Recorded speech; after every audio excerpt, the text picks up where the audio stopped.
Oh,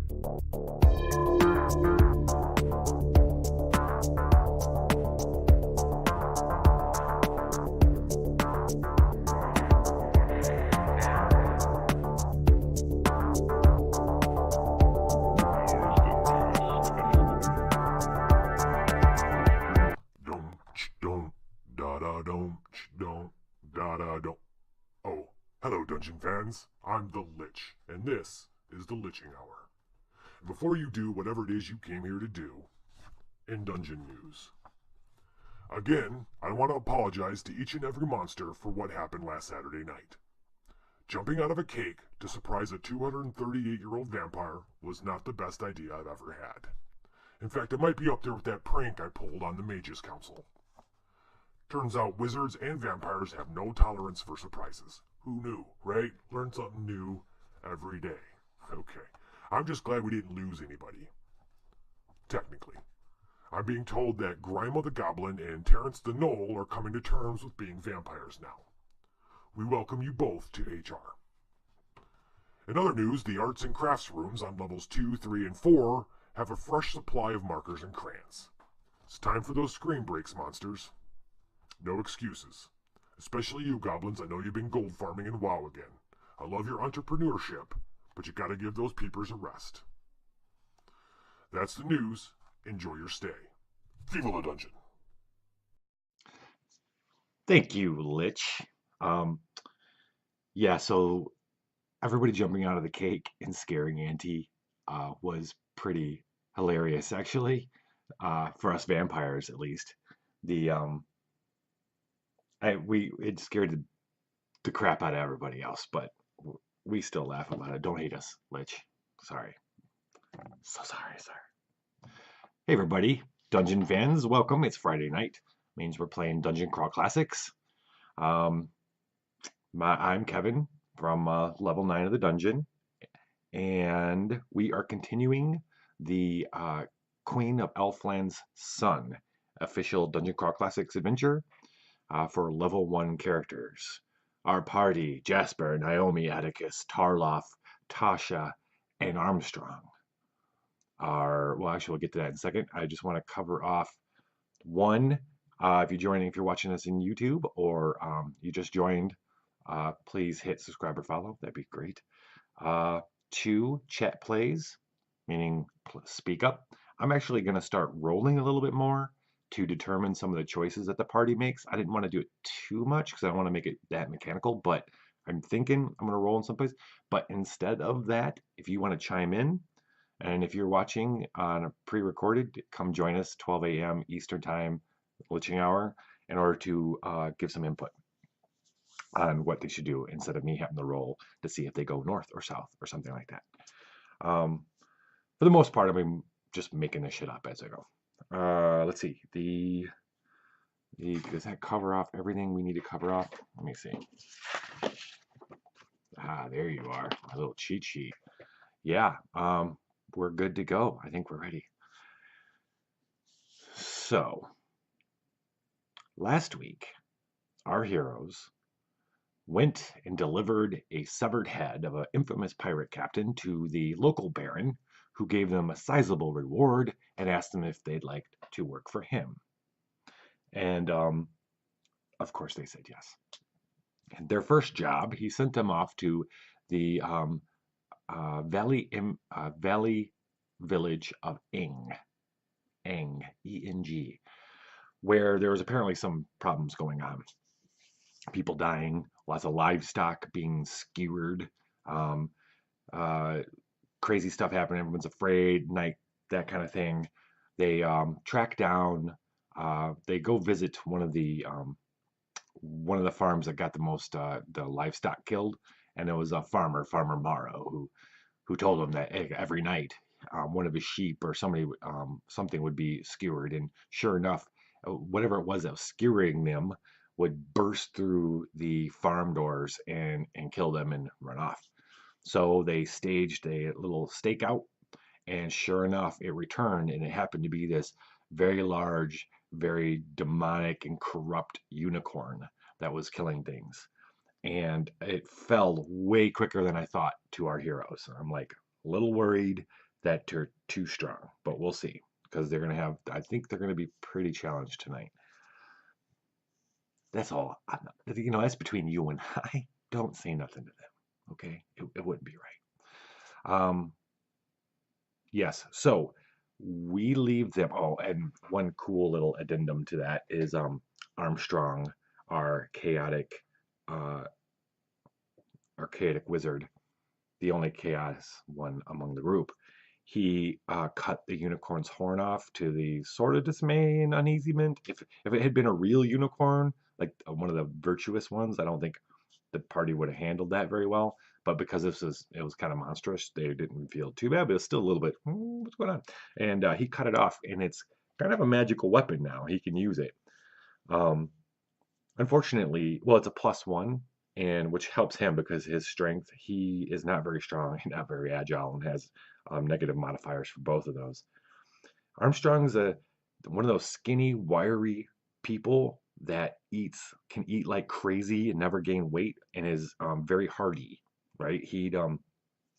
I think when I think of Armstrong, I think of those old time like frontier farmers, right? Who go out every day, do his thing, not particularly strong or agile, but healthy as like a tree.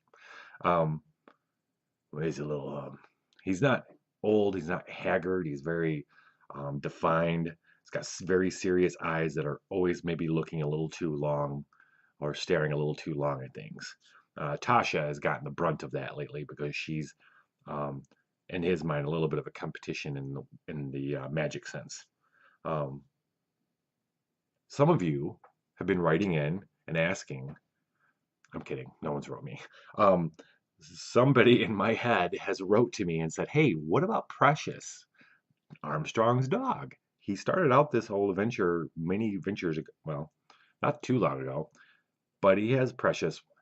For those of you who must know, Precious was left at the inn they were staying at, which I don't remember the name of, or if we ever said the name of it. Um, but Precious, really, everybody loved Precious there.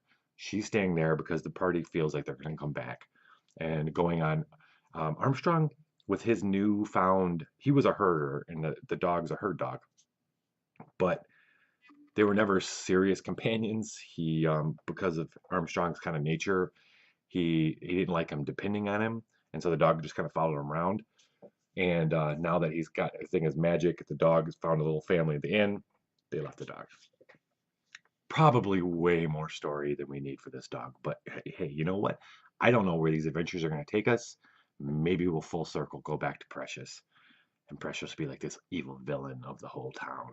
Right? He's gotten everybody under control. Maybe some a wayward spell hit him and gave him sentient kind of consciousness, and yeah, we'll do that later. All right, so that was Precious. It's early morning, mm, late morning.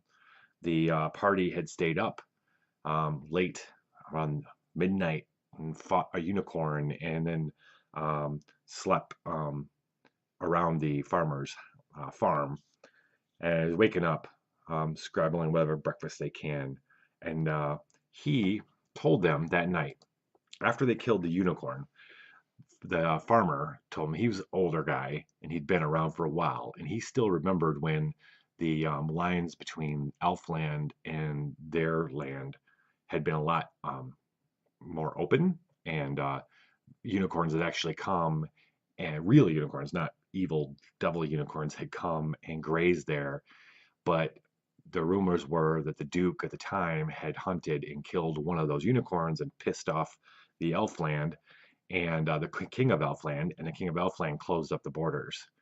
But now, Father Morrow, Farmer Morrow thinks that they are back, but it's not. They're not. They're maybe still angry. Um, he says, even in his own words, "But, and I knows not why, those who walk in the twilight have returned angry. I fear the beast you killed is just a taste of what's to come. Excuse me, I'm old, I have to poo." They didn't write that. I added that last part because I'm 10. Um, If the danger to we's England is to be stopped, it's thinking it. I's thinking it to the mound you'll need to venture and deal with what it calls home. So we are off to a mound of some sort, a fairy mound, um, about a couple hours outside of town. He feeds us. Oh, he gives us some food for a couple days. That's good. I never track food very much in my stories, unless it's got caught by a wayward wizard spell and became conscious and self. Yeah. Anyway, um, he says one last thing as we leave. He says, "I just hope your time among the fairies is short," cryptically, and closes the door. And we carry on. Now, Tasha is an elf, but the elves of our lands have generations and generations and generations been apart from the classical kind of homeland of the fairyland of the fae. So she only knows stories. So she's not that kind of elf yet, at least. So, but she does remember one thing, and as the as our party goes out into the forest in the direction that Farmer Morrow told him was the fairy mound, um, she does remember some things along the way. We'll get to that in a second. The forest is old, and huge ash and oak and thorn trees um, entwined with ivy and other creepers. It's very overgrown, um, but pretty. It's early morning. It's not or late morning. It's uh, there isn't a lot of danger. In fact, everyone kind of notices how unusually quiet it is, as if animals had fled or are hiding, or maybe it's just them. No, they weren't quite sure. Um, they come out of the forest, uh, kind of where they were told to, and at the bottom of a shallow dale is the mound, and it's a big round hill. It's rising about 20 feet high and measure about maybe 40 feet in diameter, covered with green grass and a few old moss-covered stones. Um, there's no the party comes down. They don't see any kind of opening, and they spend most of the afternoon walking around it and checking things and prodding and here and there. And there's nothing, no kind of openings whatsoever. No doors, no windows, nothing. It's just a nice round 40 foot, 40 foot in diameter hill. That's when Tasha remembers, kind of brings up that she had remembered as a kid, as a child, which is like 150 years ago. She, it was common knowledge in the stories that her ancestors were dawn and dusk creatures, and so she suggests that if anything, if this is the right hill or mound, they should wait till nightfall, till dusk. Um, so that's where we're beginning. Is the party's they're gonna stake out, kind of camp, build a very interim camp. Um, well, actually, let's think about this. 40 feet isn't that big, really. 40 feet around. Let's see how 20 feet and 40 feet. Yeah, it's not humongous. Um, I'm thinking they're going to set up maybe 3 camps, or like 3 different little areas, like a south, a north, and an east or west, in order to be able, or like a triangle, to be able to cover all sides to see if something happens, but far enough away where they're not going to be caught by anything that might come out. They don't know if another unicorn might come out, so they got to be ready. Um, so they're going to hide themselves far enough back where they can see what's going on, but maybe not be seen. It's an open place. The skies look clear, so it looks like the moon will be out. So the moons will be out, so it'll be enough light for them to see, they think. They don't know how dark it gets out here, how it gets in you. Um, Hold the Dark on Netflix. It's a pretty good movie. That's what I was just quoting. Um, all right. Yeah. So that's what they're doing. Let's see who's doing what. It's gonna be Jasper and Naomi. I was thinking about Jasper. One, I was thinking about how I don't think I've been rolling his Might Die in the last session, which is not good. He's a warrior. But two, I was thinking about him. He's very much last night.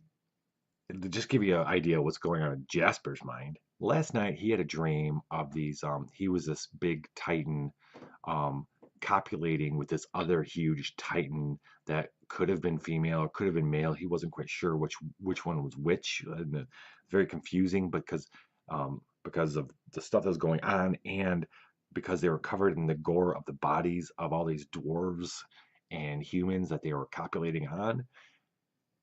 That's how effed up his dreams are.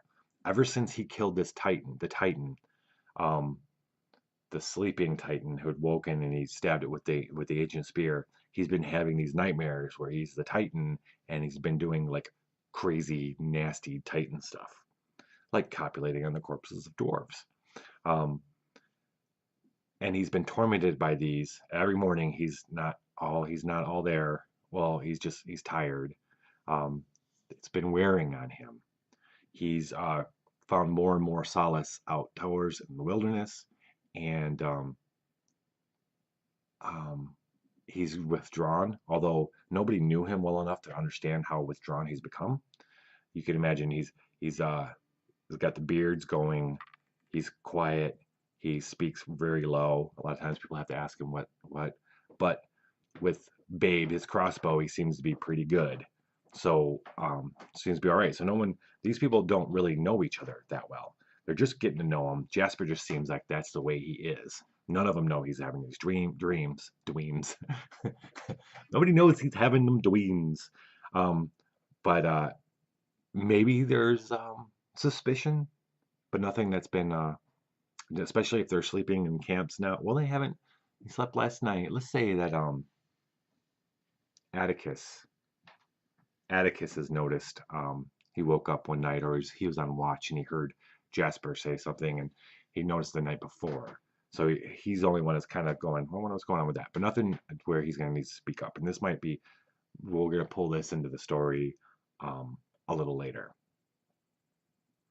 Uh, okay, so Naomi and Jasper are going to hang back as one little team. Um, Tasha and Atticus is starting to have a little crush on Tasha. See, Atticus can speak. He's actually a well-spoken halfling because he knows common, well-spoken. He's a yeah. He's knows common, halfling, bugbear, and elf. We don't know why he knows bugbear. We'll figure that out some other time probably. But elf, why does he know elf? He okay. He was half raised by an elf as well. His mother uh, had several. Um, he has brothers and sisters. His father was killed, or something had happened to his father. His mother was alone. There was an elf that lived nearby as well, and they were friends. She were friends, and the elf helped raise him and um, taught him how to speak elf. And it was a lady elf, and he'd always had a little bit of a crush on her, um, in a like a crush on a mom kind of way. Aunt. That sounds maybe that doesn't sound as good as it sounded in my head. Or maybe a crush on a like an older lady kind of way. Let's put it that way. Let's just say he'd always kind of think, but those feelings are starting to bubble up, and he's starting to have a little bit of a thing for Tasha. Tasha's lawful like him, so she believes in the same kind of. She's good. Well, believes in being good, um, or lawful, orderly.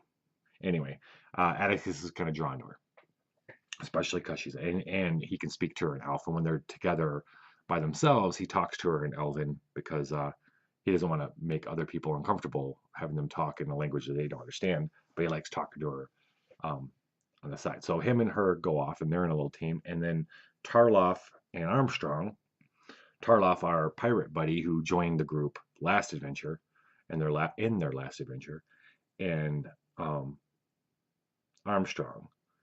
Armstrong's a little tough to get along with because he's so serious and he just wants to have more and more power.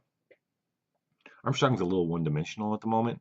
He well, I guess now he's building some dimension. He gave up the dog, but one-dimensional, like he's serious and he's serious about just gaining more power, but he doesn't know what he wants, and we'll figure that out. What does he want? Um, Tarloff, uh, he's a charmer, and he likes to joke around, and he does get Armstrong kind of laughing a little bit. And so him and Tarloff are setting up a little stakeout on one side of the mound. Okay, so dusk falls. Oh, these guys all have a little whistling. We'll say they have a little whistling system for whoever sees something. Tasha and Atticus are sitting there, and they're talking,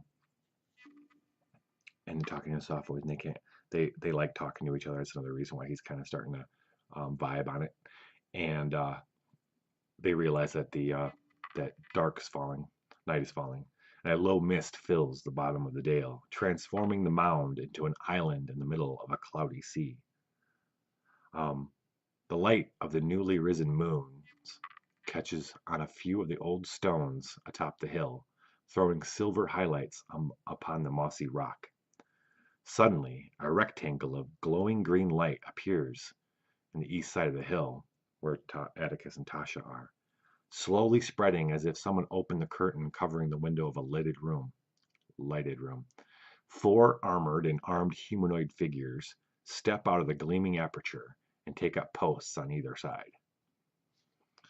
You gotta love the word aperture. That's some good science right there. Atticus and Tasha wait for a few minutes to see what else comes out, but it looks like these 4 beings come walking out, and they stand on either side, and it's obvious they're guarding.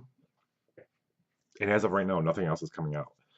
So they do their whistle, and slowly, a few minutes later, everybody else comes quietly around. Quietly enough, I'm not going to have them roll because they've chosen to be far enough away that actually, no. We're going to have them roll. This is be the first roll of the night. Let's see. Let's pop over. And I'm going to be very careful because I've been noticing that, let me get rid of this mode. I have been noticing that I shake the camera way too much, at least my current setup. So we will try this. Okay. We're going to give this a DC of 5. All right. So only some serious bad luck is going to cause something, but that's cool. We'll see what happens. So it's Jasper and Naomi both have to. This will be in agility. Yeah, we'll just make it agility. Jasper, he made it. Naomi, 18. Wow, she's in the chainmail too. So technically, she should have a -5 to this roll, and so even 13 is fine. So Tarloff, 3. Ooh, see, here we go. This might be it. 3. Well, he's got sneak silently, so he's going to be adding that to it, which just makes it 5. 5. Wow, we almost had it. And then Armstrong rolling an 8. So he made it. So they all get there without alerting the people that are a good 30 to 40 feet in front of them. And they're all watching. It's time to catch a plan. They don't know what is, they don't know what's going on. All they know is that this unicorn's been attacking the town. And it's obvious that other than a few other little stories they'd heard at the town about a guy being torn apart, Everything else has been pretty obviously that it was the unicorn killing him. They don't know if there's multiple unicorns. They know that there was the one, they killed it. They know that the barrier between Elfland and this reality is weak here and or has been used before, and that this mound and this, sure enough, Farmer Morrow pointed them to this mound and what's here. It's obviously, I think they look hard enough. Tasha can tell that these are elves that are standing in front of the door. So we got 4 elves standing guard in front of the door. Something's going on. We don't know, are these people, are they completely responsible for the unicorn? Did they accidentally let the unicorn out? Or are they actually attacking and trying to hurt the town of Ing? I guess there could be argument from one of us to say, yeah, they're definitely doing this. But the idea is, are they? We have 2 plans of action here. Let's start with that. We could be diplomatic, like walk up there and start talking to them and ask to see whoever's in charge and see what's going on. Or plan B that gets brought up is, do we, like from Armstrong, our chaos one is, I guess, what I was saying. He's thinking, well, he's pretty hopped up on his sleep spell. He's pretty proud of himself that he can cast a spell to put people to sleep. He's done it a couple times already. He's pretty confident and wants to do it. His idea is, let's put him to sleep and then sneak in and figure out what's going on. It's not a bad idea either. Or is it? Let's see, who else would have a plan? Tarloff, the pirate thief, would probably, he'd probably be more for the whole put them to sleep, maybe put on their armor and try to sneak around, or have Tasha act like she's leading the group or something. Atticus likes that too. Yeah. Let's see. Naomi wouldn't want to be killing these guys necessarily. Actually, none of the lawful people really want to just go in there killing. So sleep sounds like a great option, I think. So yeah. So we've got walk up. It'd probably be Tasha have to walk up and talk and just start the conversation with these people. Option B is to have Armstrong cast sleep on them, put them to sleep. And the third option is just to try to sneak up on these guys and take them out. Where's the book? If you, kind watcher, if you are listening and have an idea of what you think they should do, please speak up now. I'm going to check on what the range is of sleep, if that ends up being what we go with. And I'm trying to decide, if you don't answer, then maybe we roll for it.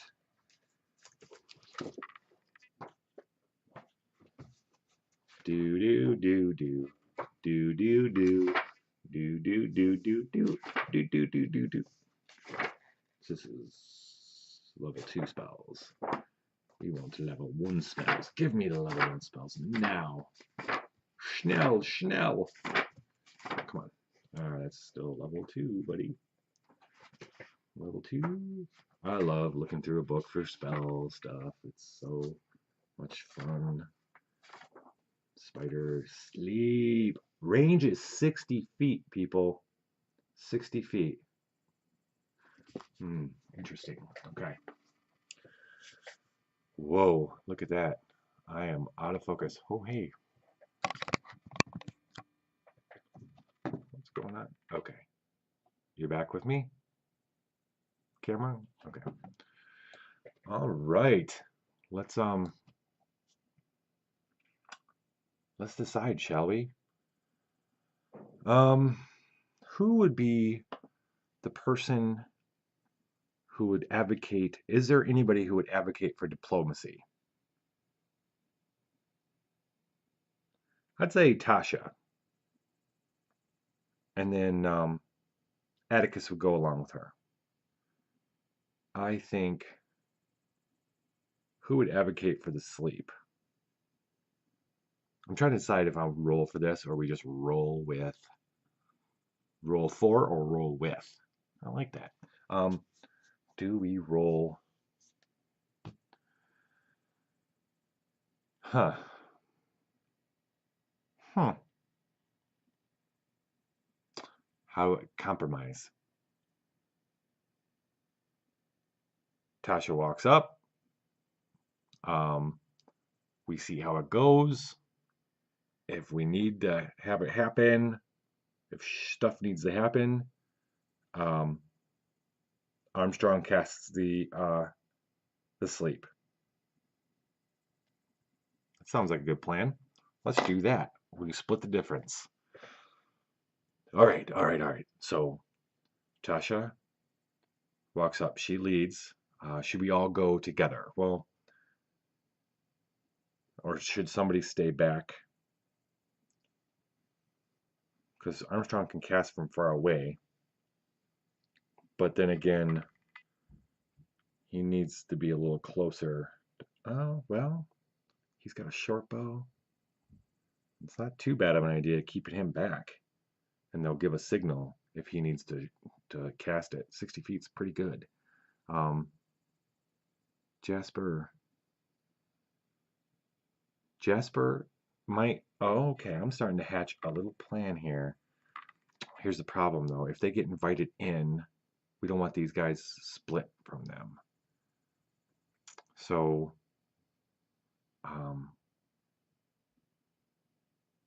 hey, oh, we can go inside. Okay, can we bring our friends? So maybe this isn't a good plan. Or we just all walk up there like a angry little party of mob, all armored up. We won't look offensive at all or aggressive. No, not at all.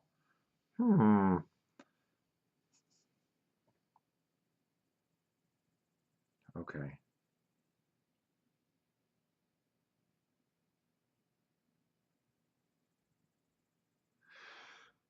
What do you think? Silent viewer. We're rolling. Okay, so this is the point where we roll. This is the point where we roll. All right.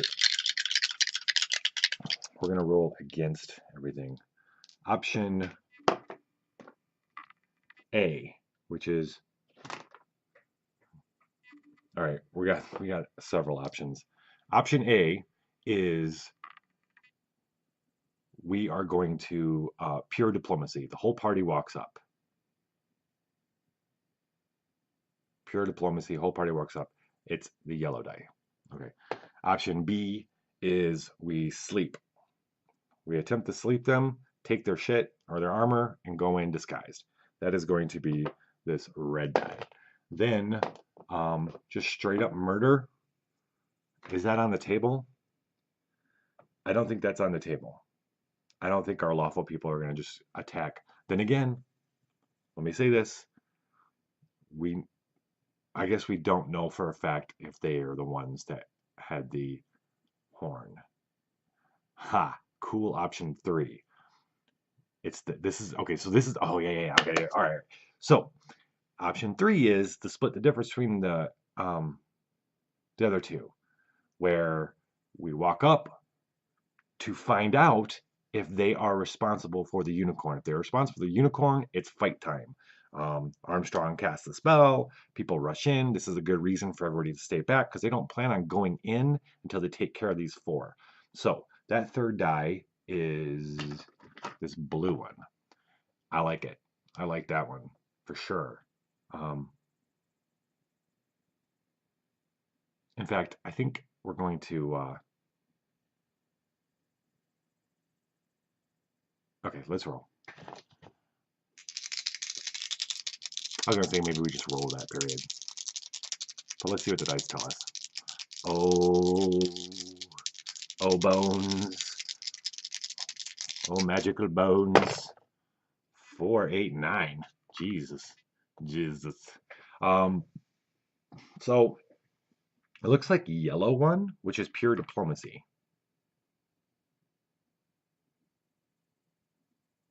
Yeah, we're not doing that. Jasper and Armstrong say we need to stay back. Let's see. Tarloff has a sling, so that's not that good.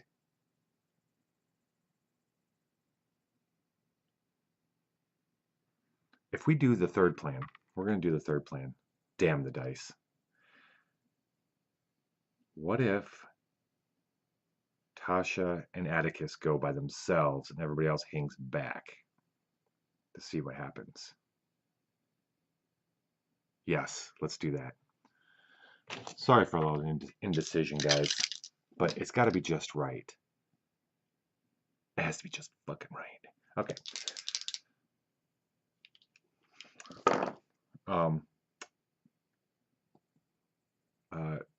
Oh, what's he say? What's fuck? Um.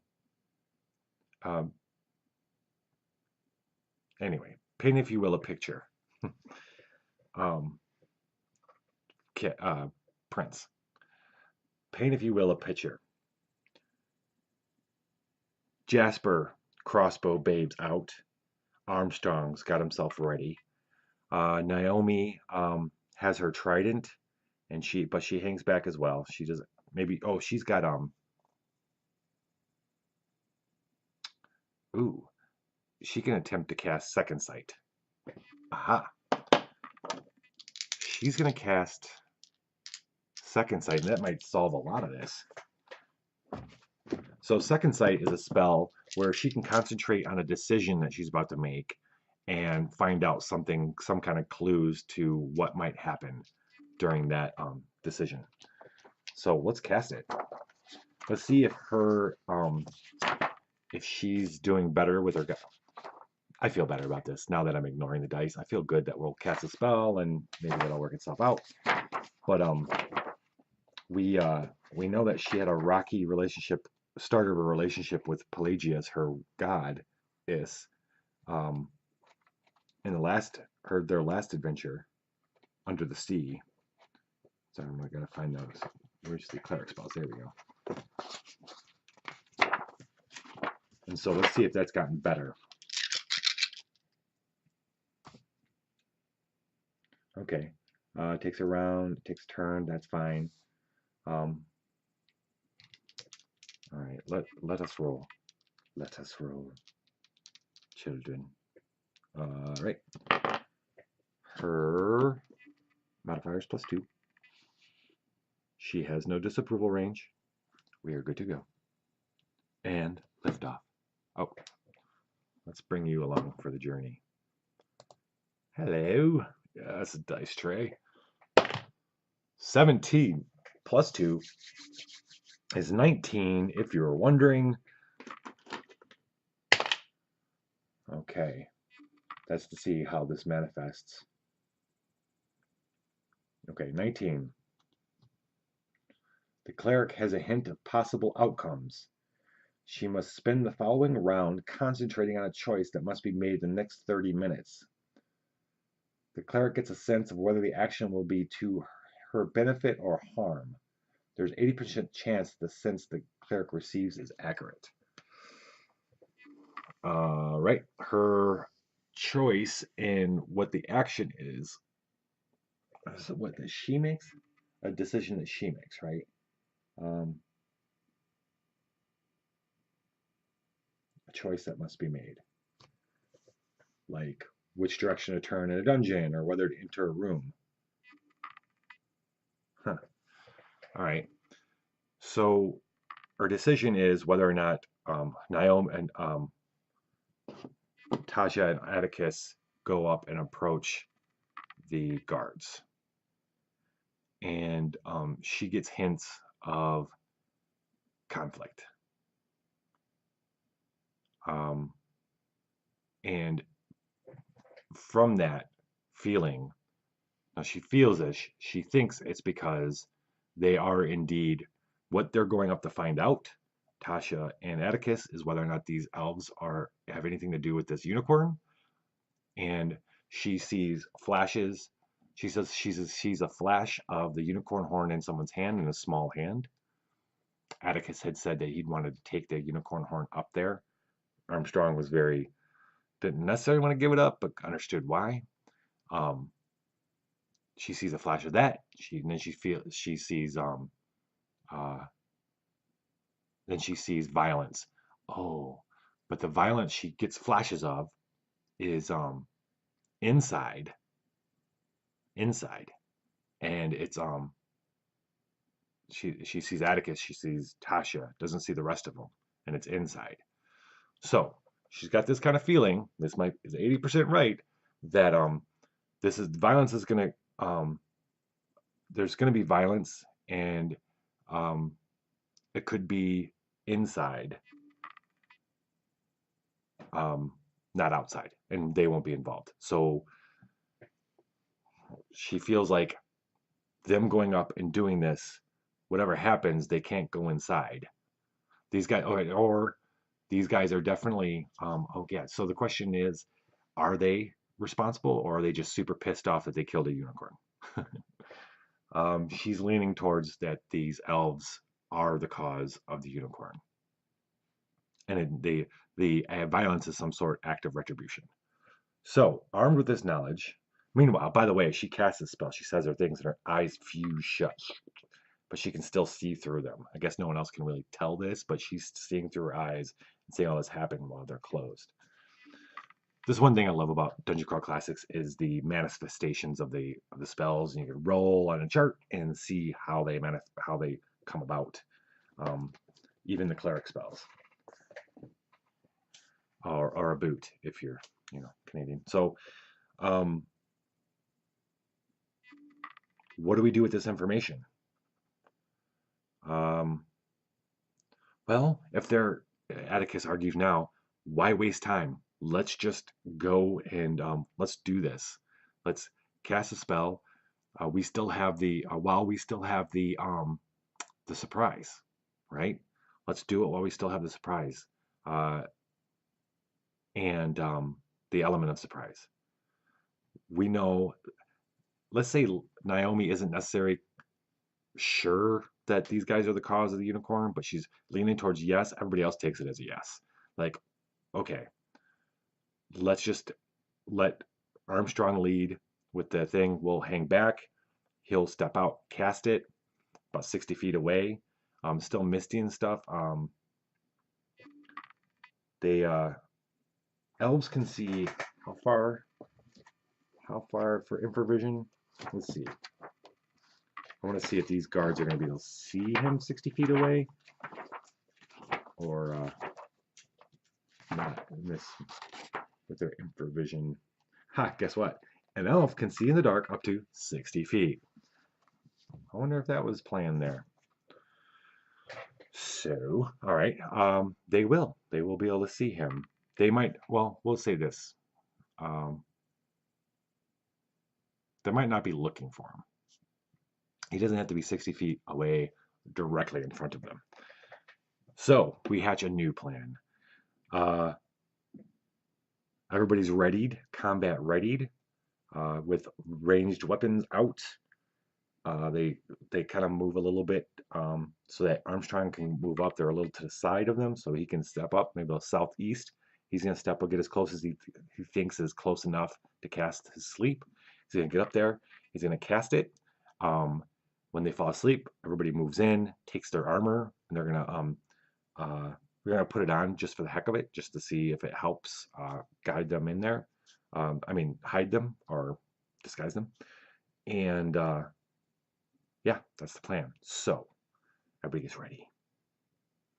Armstrong gets up close, about 60 feet away.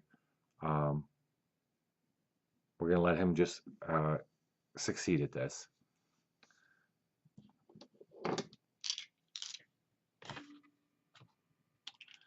We'll give it a 5. We'll give him a roll. Okay, he made it. He casts. He's going to cast now. He gets +2. Does he get any extra with sleep? Nope. Okay. Let's get sleep out here. Oh, why didn't I keep it open as sleep? That would have been pretty helpful. I think I got it right here. Yep. All right, here we go. 14. Plus 2 is 16. Up to 2 targets within range are going to fall asleep. He manifests 1d4. 4. Okay. Armstrong kind of silently moves up. He thinks he's in range. Looks, he's got, he's southeast, so they're kind of, they're looking this way, maybe talking amongst themselves. And he says his words of power, and these blue lights start pulsing out of him. Waves of blue light. And it moves as fast as it can and reaches the elves. And then the elves look over and they're like, "Who are you? What are you doing?" And they start running at him. The spell has no effect whatsoever on him. He's startled, and it is time to roll initiative.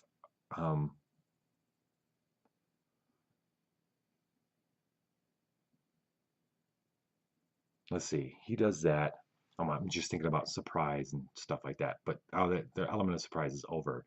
They saw the spell.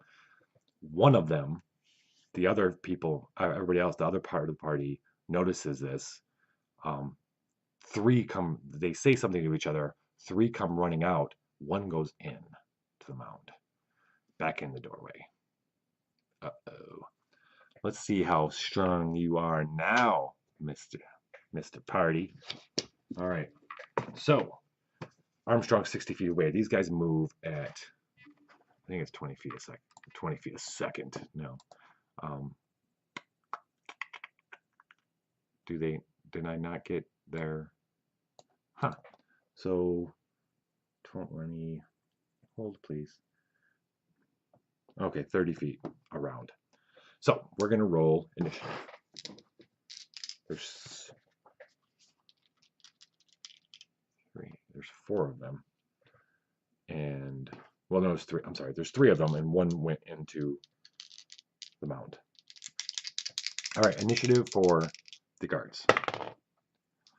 3 plus 1 is 4. Let's give us an idea of, let's set this scene. The opening, the door that the other one ran into is about 10 feet wide and 15 feet tall. It's a glowing silvery green light pours from the entrance, produced by lines of burning brands hanging on the corridor walls beyond the doorway. I don't know if they see this. Oh, you know what? That's if they go into the front door. They don't see this. What they do see, when the guards start running, what Armstrong sees is that their armor is made from shaped wood, it looks like, and each wears a helm fashioned from the skulls of large rams with their horns curled about the helmet sides. They've got spears prickled with thorns as their weapons. They come running. They're screaming, yelling in Elvish. Atticus and Tasha can hear them saying, "Stop! Stop! Who are you?" They know magic when they see it, right? They don't want no wizard hanging around casting spells at them. Especially dumb ones that don't know you can't put them to sleep. Ugh. Noob. Yes. So we got 3. Their initiative is 4, and then let's roll for Armstrong. 17, buddy. 17 minus 1, 16. Naomi, what you got, girl? 5, 6. Jasper, 8 plus 1 plus 2, 10. Oh, but he's got to roll a d16 because he has a crossbow, which is a 2-handed weapon. And where's my 16? I had it last time, and I lose that one for some reason. It disappears on me. Do I have it in my hand now? All right. What did I just roll for him? Never mind. We'll roll again. 19 is too high. Wait, is this a 16? Aha, I found it. That's weird. It was just right here. He rolled a 9. Plus 2 is 11. That sounds good. Atticus. Oh, okay. 2. Atticus. 2. Shame. Shame. Who's this? This is Tarloff, our thief, our pirate thief 4. What's up with that? So it's 6. And then Tasha 4. Wow. I hope they roll better when they're fighting, because this is going to get nasty in a minute. Just wait. 5. Okay. So looks like Armstrong is going first, and sleep didn't work. He's going to turn around and run back. He's moving. He can move 30 feet. He's going to run 30 feet back to the party. So he's back with the party, and he turns back. He runs, and then he can do one action. Choking Cloud. He's been waiting to use this. He really wants to. Does he feel like he needs to right now? That is a good... I don't know if he feels like he needs to. With 3 guys, they outnumber them. They don't know. These 3 guards don't know yet that the rest of the party is here. So he's not going to cast Choking Cloud just yet.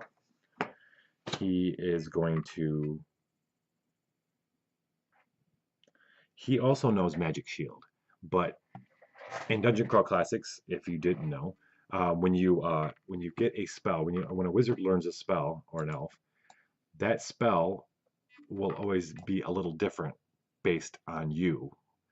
You roll on this 100 option chart for the mercurial effect. His mercurial effect for Magic Shield is that he needs a rare material in order to cast it.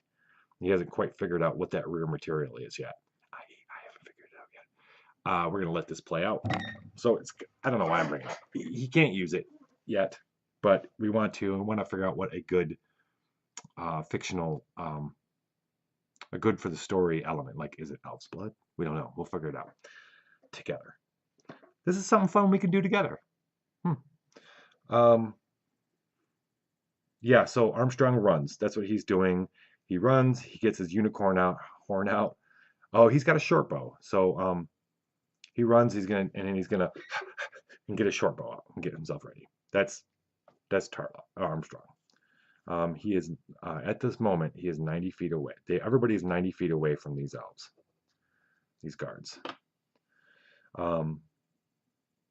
Okay, so next up is Jasper with Babe, the crossbow, which is definitely ready to rock. He's gonna very silently, and he's just gonna take aim. He's gonna remember the name of his father, and he's gonna shoot one of these bad boys in the leg. Nasty, nasty boy. All right, Jasper, he gets a +4 because he's got +2 in his agility. Oh, thank you, kind viewers. Remind me that I gotta cast. I gotta throw a D3 along with this because he's got a mighty deed. Let's do a mighty deed. Yeah, he wants to shoot one of them in the leg to slow them down. He doesn't feel he'll kill them because they got armor, but he wants to shoot them in the leg. So we'll try that out. That's his mighty deed. He gets +4. All right. What's these guys' armor class? It is 14, if you're keeping track. So let's do this, Armstrong. All right. This is crappy. He 4. He +4 is 6 and +4 is 10. And yeah, what's up, Heroic? So I don't tend to bother with material components either. I never really have, but his mercurial effect says it needs it, and I thought, okay, well, maybe it's something fun that we'll find. Like if it happens to be elf blood or something like that, that will be interesting. Him casting that with elf blood when Tasha is, an elf, and it might be another little strain on their already weird relationship. I think it's been decided. Or maybe it's unicorn horn because he has one. Maybe the unicorn horn. Ooh, I like that. I like that a lot. Yeah, unicorn horn dipped in elf's blood. No, but Maybe the unicorn horn helps him with magic shield. Maybe he'll figure it out this fight. Um. Anyway, Jasper aims with a crossbow, rolls a 6, plus 4 is 10. He needs a 14, plus the 1 is 11. He could spend luck, but that seems like silly. So a bolt goes flying by one of these elves. So they're running. They see the wizard Armstrong turn and run back into the mist, and a bolt comes flying out and misses them. So they're realizing, there's more people out here, which might affect how they act in a minute. So that was Jasper's turn. Tarloff's up next. Yep, Tarloff's up next. Let's see. He's going to he's going to sneak silently and hide in the shadows. He's going to hide in the shadows and get closer. He can move 30 feet. He is going to work his way around so that he can, because they're coming at these guys, so he can surround them and then backstab one. He's got his daggers out. We're going to see if he can do this. Let's see what he rolls. And then we'll tell him if he made it. 13 plus 3, or plus 4 actually, 17. Yeah, he succeeds. Let's see, those guys are moving at 30 feet around. There, he moves here, they move, yeah. So he's going to be ready around the halfway point when they start running by. Naomi doesn't really have, she's going to stay, oh, well, no, she's perfect time. She's going to cast Blessing.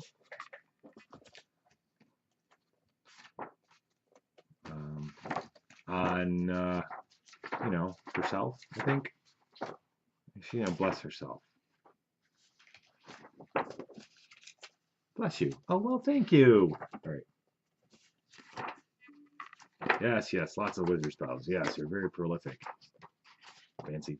Fancy wizards. Let's see. Blessing. Let us roll. Let us roll. All right. I want a Naomi die. Give me a Naomi die. Something purple? Yeah, no, I feel she's a gold kind of lady. All right. There, that's the one. There's a better yellow D20 on here somewhere. All right. Here we go. She has plus 2. 19. 19. Yes. That's plus 2 is 21. 21 gets you casting on herself. She receives a bonus to all attack rolls, damage rolls, saving throws, skill checks, spell checks, something checks, writing checks. The bonus is equal to 1d3 plus the caster level. Okay. Plus the caster level. Oh, geez. I need a D3. Where's my D3? I do this. Don't be a 1. Ah, boo. It's 1 plus 1. It's 2. So, in addition, the cleric radiates a holy aura. Allies within 5 feet also receive the same blessing as long as they remain within the aura. So let's do this. 1d4. 2. We're in manifestation. Okay. So suddenly, Naomi closes her eyes and speaks out, reaches out for Pelagia's help, who, is ready and willing now. This adventure, that's good. Naomi reaches out with herself, and then suddenly she starts to glow with brilliant light, which kind of breaks up the fog a little bit and kind of lets the elves see what's coming. I mean, what they're walking into. But she says she feels it kind of ripple up through her, this warmth, and kind of go out, and she can feel the edges of it. And she says, "Stay within, if you can. Stay within my aura." 5 feet. That's pretty much everybody. Well, Jasper will definitely stick around. We'll see. I don't think it's everybody. 5 feet is pretty. It's not that large. So, uh, we'll play that out. That's Naomi. She did that. Good job, Naomi. She's getting +2. Everybody gets +2 to all rolls. +2 all rolls. All right. So that was Naomi. Tasha. Tasha, what you doing? Tasha. Tasha has a new spell as well. It's called Flaming Hands. Maybe you've heard of it. But like Armstrong, we got 3 elves running at us. Naomi just lit up like a candle. Um, she's not sure she needs to use it right now. They're not necessarily afraid. All right, there is 6 of them in 3 of these dudes. No one's afraid yet. So I don't think she's gonna light up. Well, maybe she'll do some magic missile though. I was gonna say flaming hands. I think she's gonna keep because I think that could be definitely that's an AOE. But oh, you know what? She had her short bow ready. She's a pretty good archer. So she's had her. It makes sense. She's had her short bows ready, right? Short bow ready, and she's gonna take a shot. She's definitely a purple girl, lady. We used to be a fortune teller, you know. She's seen this before. Okay, so she's taking a shot at one of them, and she rolls a 19, which is plus her +2 means she hit. So she hits one of these guys. The arrow sinks, or does it scratch? Sink or scratch? Wow, sinks. Well, that's +1 from her for 5, +2 from the blessing. Okay, hold on. Who's next to? I can't just pick who's next to Naomi. Yeah, so I would say, well, Naomi says that Tasha's going to step closer to her and take the shot. That's what happened. So that's another +2. So it's 7 points of damage. The arrow buries itself through the armor of one of these guys, and it's audible even from 60 feet away. They hear 90 feet away. Well, maybe they just hear it in their heads. But one of them gets hit. Bad. But he's not down. Thank you, Tasha. Atticus. I'm going to say Tasha's name different every time I say it. Atticus, yes. Okay. Atticus positions himself in front of it's pretty cool because he can put himself in front of Tasha and she can shoot over him, and he's ready with his 2 hand axes. He's gonna stay ready. He's not gonna or he's stealthy. Is he gonna hide as well? All right, no, call that off. He is going to work the other side from Tarloff. They're gonna pincer them. That was part of the plan that we just thought up. Stealth is +3. Let's see if he can do it. 10. Yes, it's dark and misty, and a lot of stuff's going on. 10 is fine. Well, +2, right? So 12 for sure. Okay, so he's going around as well. He moves a little slower than Tarloff, though. But I don't know if these guys are going to even make it there. They might turn around. Okay, so that was Tasha, Atticus, and now, finally, the guards. A lot's happened. They got shot at. Somebody just lit up like a candle up in front of them. They're not gonna these guys have spears. They're not gonna throw the spears. They're gonna retreat. They're gonna retreat to make the other ones come to them. They don't necessarily run away. They stop, and then they're going to move backwards, or they turn and go quickly, and they're closer to the doors now. They hadn't made it very far away, or let's say they didn't turn around because they didn't really run. We didn't play out. They started running towards arms. They see all this stuff. They stop. They're still within 5 to 10 feet of the door.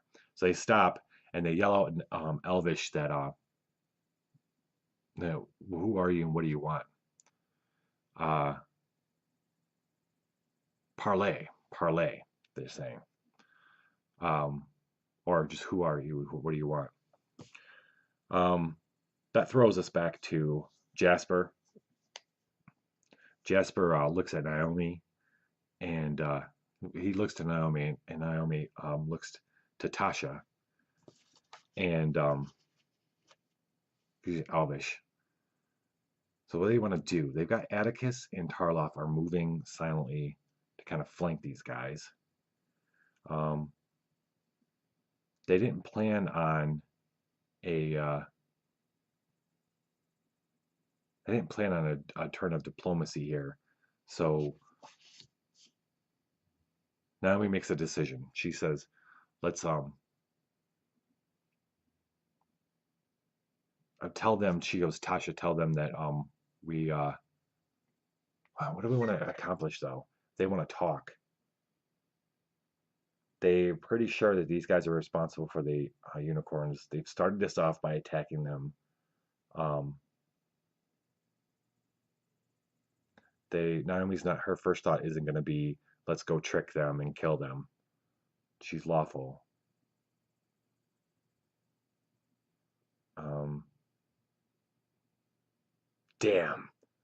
Damn the sleep spell that didn't work. Make all this so much more difficult. So she decides. She tells Tasha to tell them that we're coming forward to speak. That we need to speak with them. Put down their weapons. Tell them to put down their weapons. So Tasha says that, and the elves look at each other. They can see them. They kind of turn their heads and look at each other, and they yell back that "Oh, sure, come forward. We'll put down our weapons." They said, "Sure, yes, come forward. We'll put down your weapons." So they come forward and show us that you put down your weapons. Basically, what they said. They need them to a show of you know. So Naomi and Tasha, they all look at each other and decide they're going to move forward. They tell Armstrong. She says Armstrong to hold back. Hold back. So actually, they don't know. It's Naomi who lit up like a candle, and they know they got shot at. And then one of them's hurt really bad. Okay, all right, that changes the situation. One's hurt really bad. They pull back, and the one that's hurt goes into the door. So there's only two outside right now, and they're in ready positions. And yeah, they say, "Hey, put down your weapons, and we want to talk." He says, "Will you come and show us and put down your weapons?" There's a reason why they're doing this, by the way. The elves are. They're telling them to come a little further. So Naomi and Tasha walk up. Jasper and Armstrong stay back. Atticus and Tarloff are still moving in, and because they're sure the elves don't know how many there are of them. Naomi and Tasha walk forward about maybe 30. They start walking and about 30 feet, so they're a little bit closer. The elves can see them. And when they do that, though, and they go to speak, suddenly from the doorway, more guys come out. They kind of come running out. There's two more guards, and then a few different things come out. First off are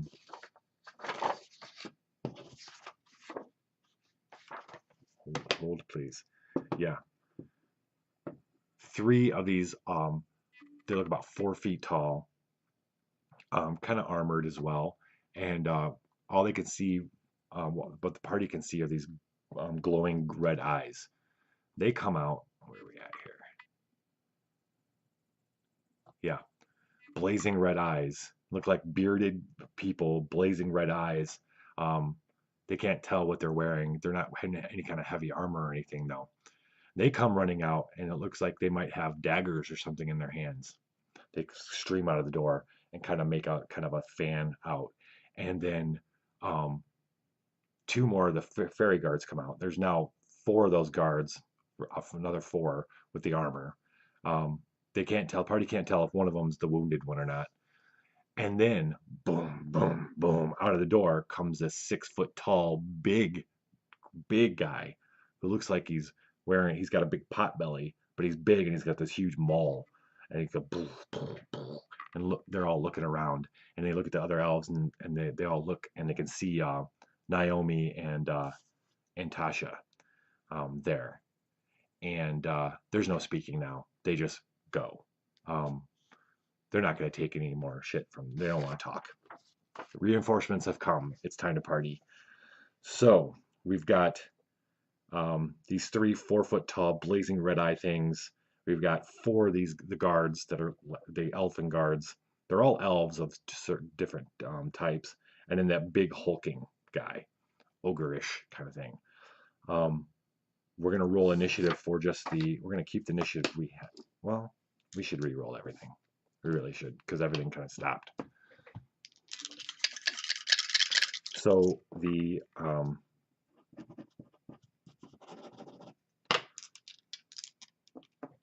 we'll do the party first. Naomi. A straight up 1. Plus 1 is 2. Nice. Jasper. 14 plus 1 is 15. Atticus. 4 plus 1 is 5. Great. Tarloff. 12 plus 2 plus 1. 13. Tasha. 9 plus 2 is 11. Armstrong. 1 minus 1. Armstrong's going last no matter what. The 4 guards. Ooh, rolling a 17. 18. The 4 4-foot tall dudes with the blazing red eyes roll a 3. It's plus 1 is 4. And then the big dude rolls a 7. Plus 2 is 9. Okay, that's an interesting lot. The new guards were the first ones out the door. This is the way this happens. It's how this happens with the whole initiative, the way it is. So Tasha and Naomi step forward just to go about 30 feet closer, and they're acting like they're going to put down their weapons when suddenly 2 more guards come streaming out of the door, and they look around really quick, see the other guards, and then they just take off. They're running towards Tasha and Naomi, and as they're doing that, that's when the other 4 dudes come running out and the big dude. So the guards have the initiative. They are 60 feet away. They're running. It's going to take them. Oh, you know what? They could do like other people. So if you spend your action, you can move and enact. They're going to spend both their action, their move, and their action to move double speed. So the 4 guards are up. It's always, yeah. So the 4 guards are up at Naomi and Tasha. They get up there before they can really react, but they don't attack. They don't have time to attack. So great. Jasper, seeing this, springs into action with his crossbow. He's already loaded. He's taking a shot at one of the guards. He is not getting the plus 2 because Naomi is not nearby, but he still gets plus 4. And thank you for reminding me, kind viewer. He gets his D die, 1d3. He can roll better than the last time, right? Oh, geez, can he? Holy, that was a 9. Yeah. 9 plus the crappy 1 is 10, but plus 4 is 14, and that's the armor class of the guard. So he just manages to hit one. Good for him. Okay. He does 1d6 plus 2 points of damage. Jeez. All right. So, oh, wait, hold on. Plus his D die. So 1, 3, 4 points of damage. Okay, it buries. The bolt buries into one of them. It does not kill them, but does buries itself into it's a thigh, but not enough to stop them from. Well, yeah, it's thigh because they're stopped in front of Naomi and their Tasha. They're going to start killing them. That's my guess, at least. Okay. Tarloff. Okay, this is good. Tarloff is definitely within range to help out Naomi and Tasha. And you know what he's gonna do. He sees the crossbow bolt show up in this guy's thigh. That's right when he was about to pounce. He's gonna come in behind him to backstab him. He gets his backstabs are +2, and he gets an addition. Nope, no additional. He's +2 with his dagger.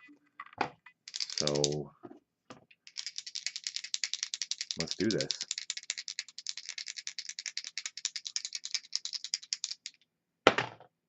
Ah, boo, boo, boo. All right, so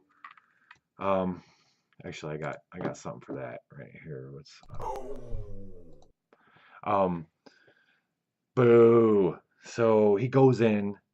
Tarloff comes out of the mist, comes up behind one, and goes to stab with his knife. And that wooden armor turns out to be a lot harder or a lot better covering than he had planned, and his dagger shaves off of it, or not doesn't stick in it, but kind of makes a groove, but doesn't get the guard. Boo. Been a lot cooler if it had. All right, Tasha, what you gonna do? Okay, she's face to face with these guys. She's got, well, now is a good time to roll some flaming hands, I think. I think she's startled. This is a new spell that she's got. She's had it ready. Um, she it definitely would help when you got 4 guys up in your face. I think you would think if she rolls well. That is. Seems like the right spell for the right time. The caster produces gouts of fire from her bare hands to burn her enemies. Yeah, sounds about right. Okay, so Tasha, okay. Traditionally, I'm gonna say traditionally because it's happened pretty much all the time. Usually the first roll I do with a wizard fails and they forget the spell. But it can't happen every time, right? It's traditions. Traditions are meant to be changed. It won't happen. It's gonna be totally fine right now. So she gets +2. Yep. Oh, and she rolls 2d10. Her mercurial effect is, I forget what it's a weird one, but she, instead of rolling a d20, she rolls 2d10 for her check. Okay. I gotta find my d10s here. That's a good one. That's good. Okay. 2d10. She gets +2. And am I missing anything else? No. 10 and 5 +2 is 17. That's good. It's good-ish. 17.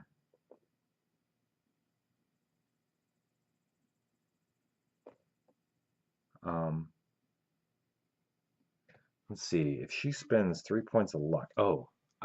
Remember how Atticus is getting kind of a shine? Has been, yeah, definitely shine. Got a little bit of shine for Tasha, and he's our resident luck battery. Yeah, halflings can add their luck to other people. Their luck he rolls a die for it, right? Or he just gives straight up luck. Does he? Shoot, sorry. Hold on. I haven't done this yet. I can't remember if he rolls a die like a thief does, or if he just adds his luck to other people. He can say, add 3. Yeah, I don't think he actually rolls. Let me see. Good luck charm. Oh, no. First, a halfling doubles the bonus of burning luck. For every 1 point, he gives 2. So, she rolled a 17 with 2 more. Actually, yeah, 2 more, or 3 more. She can blast up to 3 targets. Right now, with the 17, she's only going to blast 1 target. We definitely want to hit as many of them in front of us as we can. So he's going to spend 2 points of luck right now and give it to her. A little bit of halfling wink. And okay, let's roll for manifestation. 1d4. Okay. These guys come running up and stop. She raises her hand and bursts of flame, frying the 3 in front of her for 1d6 plus caster level. Okay. 1d6 plus caster level.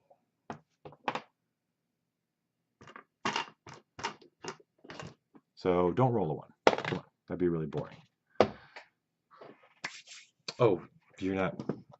Here. Look at this shit. It's so proud of itself.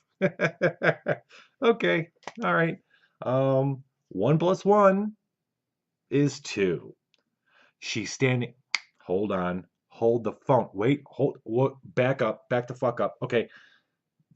She rolled a 17 plus 2 because she's standing next to Tasha or Naomi, who's got the blessing for a turn, which is 10 minutes. So it's basically the whole fight. So that's 19.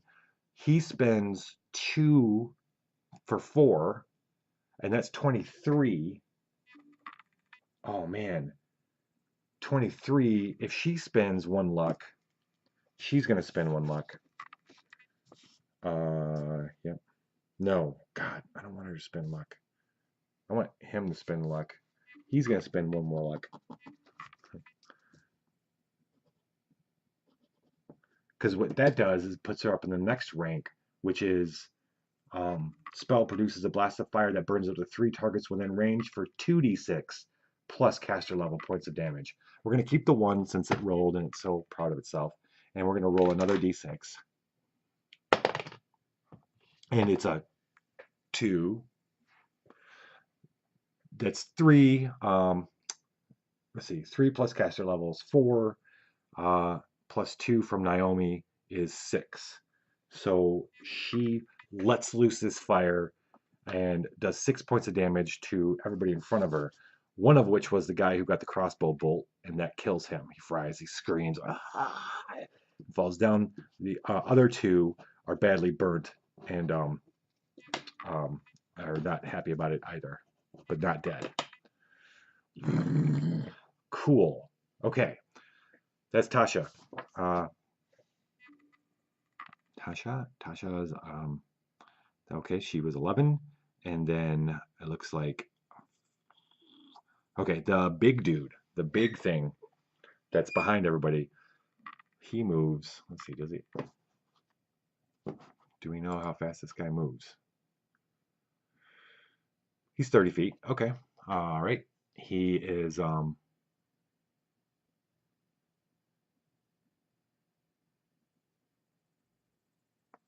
he's gonna do his double move too. Oh, hold on. Hold on. Tasha gets a move. She can cast and she can move. She's gonna cast and then she's gonna does she want to leave Naomi? Naomi tells her to fall back. Fall back. Naomi intends for her to fall back. So Tasha casts her spell and then she runs wait a minute. And that would give them an opportunity attack. Opportunity attacks do exist in DCC, I do believe.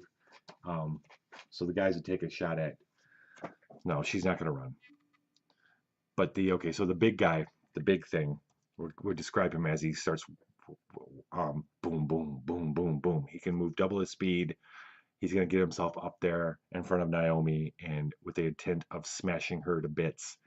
His as he gets closer, he looks like his skin. He looks like a noble, like a fairy that's a little bit stouter.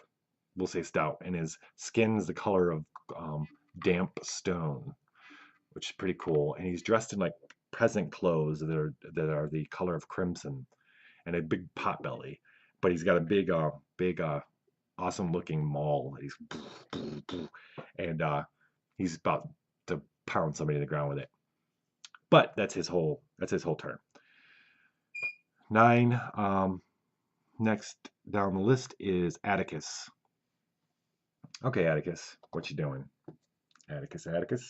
Yeah, so his intent was to kind of surprise people, but he doesn't get a backstab yeah. So he's going to come out of nowhere. He's not going to attack the big guy just yet. He's going to take down one of these guards that's he's going to attack one of the ones that's not on fire, that didn't just get burned with the flames.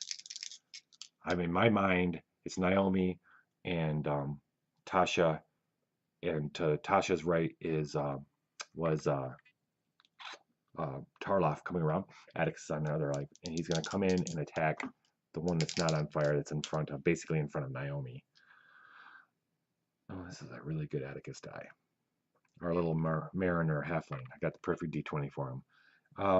Let's see. Oh, but he's not rolling D20s. He rolls D16 because he's dual welding his hand axes. So he comes in whirling, and we just had that D16. Where'd it go? Here you are. All right. And we roll twice for him. He gets +1. When he comes in to attack this one that's in front of Naomi, he gets the benefit of Naomi's bonus blessing, +2. So he gets +3. So he fumbles with one. Something about the fumbling. I don't think it fumbles unless you fumble on both of them with dual welding. Still, he does shite. 5 plus whatever, doesn't matter. It's 14. His axes do nothing against the hardened wood armor of the guard. Nice try, Atticus. All right, so those other 3 things that are like 4 foot tall, they come running up. They're blazing red eyes, big black beards. They look like they're wearing leather coats with moss on it. They come running up, but they're not gonna they're gonna just move their movement and stop. They're not gonna race up there because the elf guards and the furbolg is up there in a race face. So they're gonna come up kind of back behind, maybe having their eyes on let's see, they move 32. Yeah. They're seeing Atticus and Tarloff kind of trying to come on the rear. So they're kind of fixated on them. So they're going to move, and they can't attack yet, but they're not going to move up all the way. Then it's Naomi. Not last, but close. What you going to do, Naomi? Let's see. No spells this turn around. She's got her trident. She's going to stab the one that's not on fire in front of her. You know what? This isn't a. Let's try this die out. All right, she gets +3, which is exactly what she needs to hit these guys. So she stabs this guy with her trident, and does 1d6 plus. Let me get a d6 that's going to work for us. Let's try that. Oh, like this one. Oh no, thematically, let's do this one. I just rolled a d20 that was a white. Okay, she gets +1, +2, +3. She does 6 points of damage to this guy. She stabs him in the gut. She stabs him in the sternum. He goes, ah! But he's not dead. Not in the least. Okay, and then finally, that's her. And finally, I'm forgetting anything, am I? No. Armstrong. All right, so sleep doesn't work. He's thinking now's the time for Choking Cloud. He's been wanting to cast it. He's excited. He's noticed those things that are coming up behind. He kind of wants to cast it on those guys since they didn't come all the way. And it won't be, putting his friends in danger.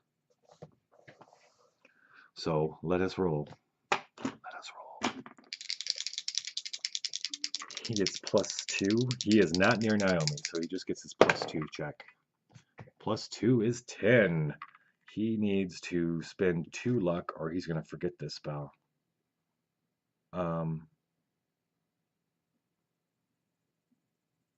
Yeah.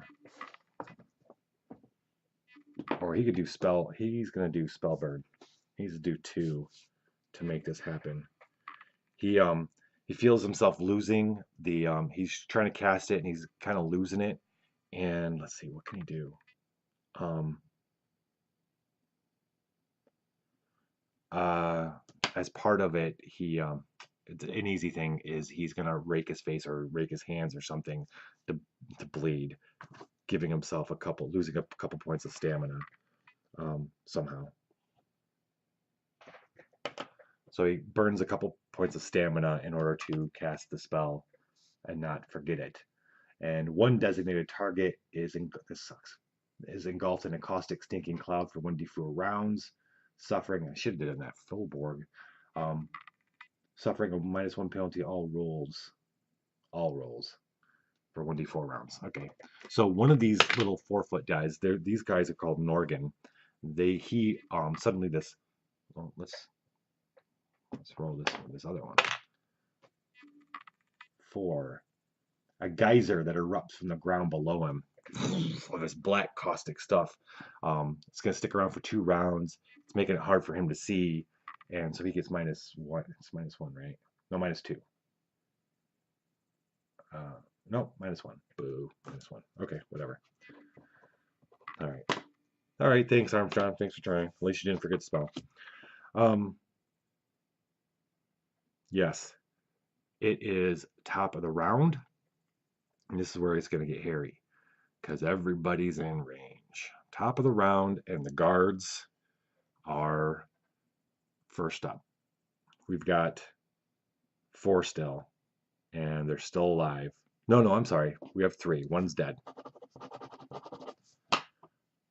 Okay. So they have these nasty spears, and they're going to, let's see. Yeah, I mean, I hate to do it, but it makes sense. I mean, this chick just shot fire out of her hands, this elf. They're not going to have any qualms about taking her out. So 2 of them are attacking her. The other one, the one that's in front of Naomi, is attacking Naomi. Naomi's the one that's glowing, so that makes sense. Yeah, let's do Naomi first. So they need a shitty die. Shitty monster die. Here we go. Okay. All right, guards. What do they get? They with their little nasty spears, they get +2. And Naomi has armor class of 16. So 18. What? That's some bull crap right there, man. Okay, well, shoot. All right. So he hit. We'll return the action. That's 1d6 plus 1. 4 points of damage to Naomi. Well, okay then. Oh, look out for that. There we go. All right. It's all right. She gets stabbed or scraped by the spear.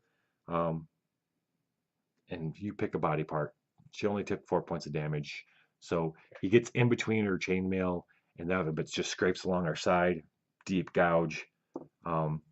She's hurt, but she's okay. The other two attack Tasha. Tasha has an armor class of 12, which isn't too bad. One rolls a 3. Look at that. Okay, all right. The other one rolls a 20. An 8. 8 plus 2. All right, so Tasha does a little dance. Boom, boom, juke, juke. Totally misses. Totally gets missed. So she's okay. And that's the guards. Luckily, that's the guards. Because Jasper's up next. He's reloaded Babe. He's fighting the urge to come running in there, but he knows that isn't necessarily going to help. He could help with his crossbow because he's really good at it. I think he's going to shoot the big dude. He's going to take a shot at the Furbolg because this thing's come up. It's just about to start pounding on people. Naomi and Tasha have to get out of there. So he's going to shoot at it. It's got an AC of 15. He gets his D die. There we go. Now we're talking. That was a 16. Don't even lie. 16 plus 2 is 18 plus 4 is 22. He definitely hit. I didn't do a mighty deed, but that's okay. He wouldn't have made it anyway. But he definitely hit. He's doing 1d6 plus 2 plus 4 actually because of his D die. Oops. Nice. 6, 8, 10. Shunk. He hits this guy. Oh boy. This thing reels back. He hit him square right above the heart. Thunk. It stumbles back a little bit and screeches in pain. It's hurt pretty bad. But it's not dead. Nice shooting, Tex. All right. Okay, so that's Jasper. Tarloff is up. He's got to compensate. I'd say he's still got a shot at stabbing one of these in the back because it just tried to attack and kill Tasha. Maybe it didn't even notice him failing to stab him in the back before. So he's going to try again. Good luck, buddy. Got to roll good. Yeah, that's a 4. I got to stop rolling these dice because you can't really tell what the number is. But that's a 4. Got to roll the ones with the white die, with the white numbers. Tarloff is not... Yeah. He's thinking about pulling Whisker out. So Whisker was Savage Quinn, the pirate's sword. It's chaotic evil, though, and it keeps telling him it wants him to hurt people, and even his friends. And he's been wanting to sell it or get rid of it, and he's been afraid to use it, but it's been calling to him, especially this fight. And I think he might pull it out soon, but we'll see. That was Tarloff, and now Tasha. Tasha, what you gonna do? You gonna cast Flaming Hands again? I mean, that would be... You should run, but you got these two guys there. They're probably gonna hit you in the back if you try to run. Let's do it. Let's Flaming Hands again. I mean, you got the spell. You haven't forgotten it. I hope this... I hope... All right. Let's give it a shot. She's still near Naomi, so she gets +4 on this. So that's cool. Oh geez, she needs it too. Look at that. Look at that crap. Look at that. 4. Okay, so she's a 9. Like I said, she's gonna forget it. Unless Atticus rubs off a little more luck on her. Or she uses her own luck. She's sitting at 18 luck. She could spend it. I've been very... Let's see. So that puts her at 9. She needs, in order for this to happen at all, she needs to do a 12. So she needs to spend 3. Or she spell burns. She's gonna spell burn and take 3 off her strength. She's gonna let it eat away at her. No. Okay. She's gonna let it eat away at her muscles. Feels like kind of eating away at our muscles to be able to... She's using the fire of her muscles and her body to expending that energy and converting it to flames. Yeah, she's getting all scientific and shit. So that to give her 12. Okay. So she doesn't forget it. And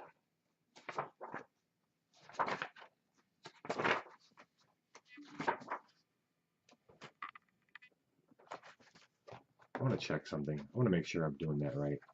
The whole spell burn. Spell burn.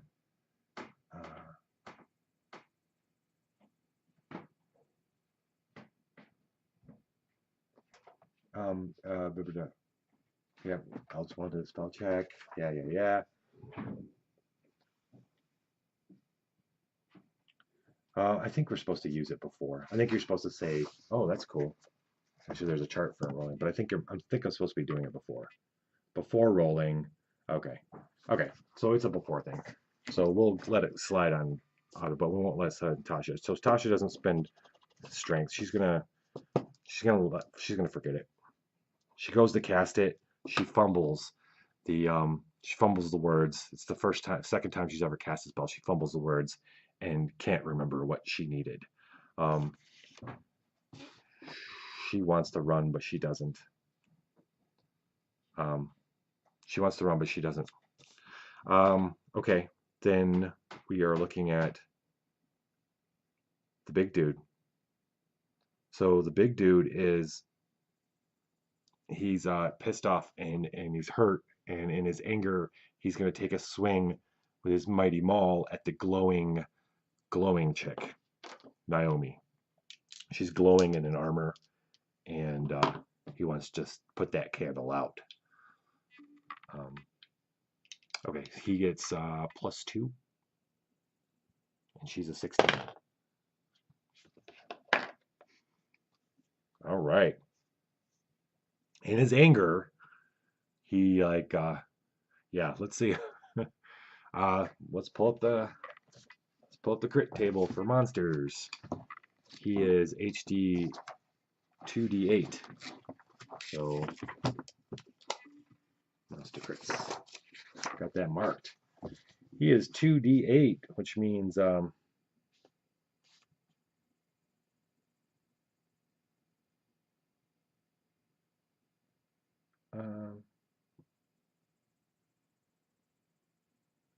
d8. He humanoids with weapons. He rolls on chart 4 d14. Chart 4 d. Oh wait, do I got it up here? No. Excuse me. I'll have this up in a jiffy. 4, and I said a d14, huh? Do I have my d14 handy? No, we'll roll a d20 for now. Oh wait, here it is. Cool. All right, he crit. Oops, sorry.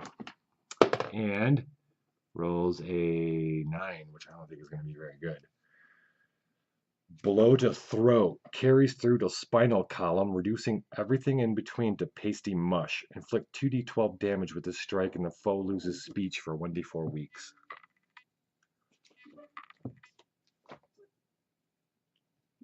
Wow.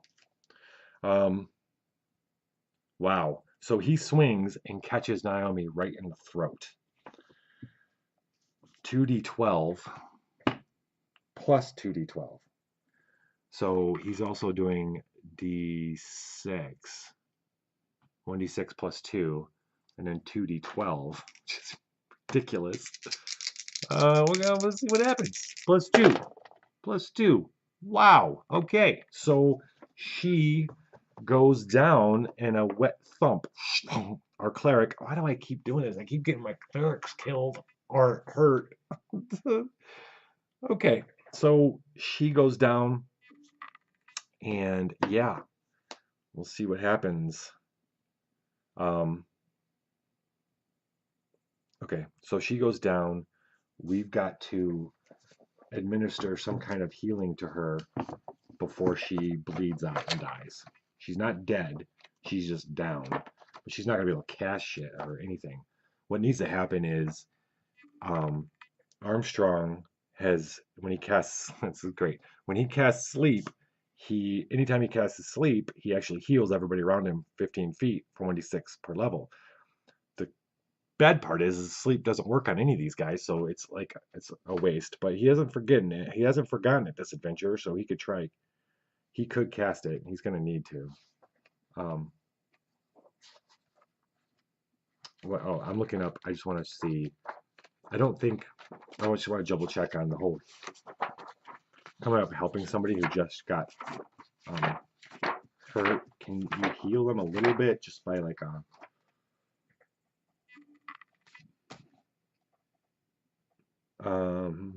bleeding out? There's a chance to save. Okay. Okay. If he has heal in the round, he reduce. Oh.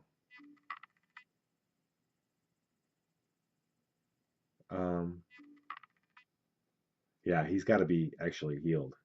He can't. I mean, she's got to be actually healed. Armstrong needs to run up and cast the sleep spell, which maybe he'll think. Hopefully, it'll help. Maybe it'll work on the big guy and the other things. He didn't try casting on them. It's not going to. Yeah. Bad news. Bad news for Naomi, our leader. So, right, that was the Faubourg for Bulg, and next up is Atticus. Atticus is right there as she falls. He flips out. He likes her a lot. He flips out and attacks the Faubourg.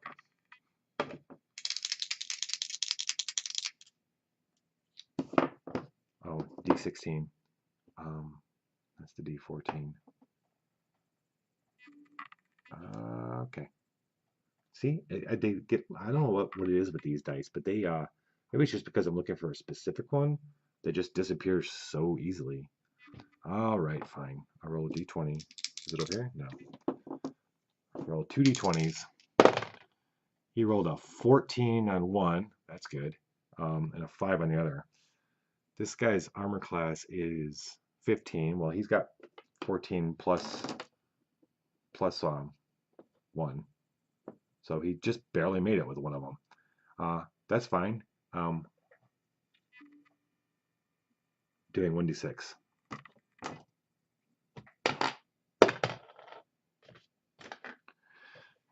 He flies into a rage. And remember, the Fullborg's got a crossbow bolt right above its heart. And he goes nuts and chops at this thing's legs. It's kind of thighs because he comes up to maybe it's his waist. He hits him in the gut. Oh yeah. So he hits him in the gut really hard. Sinks the axe into his gut. The Fullborg falls to his knees. Lets go of the maul and falls forward or backwards. Doesn't want to fall on Naomi. Yeah, falls backwards. He's out. Atticus fell the Furbolg. And that's when Atticus fell the Furbolg.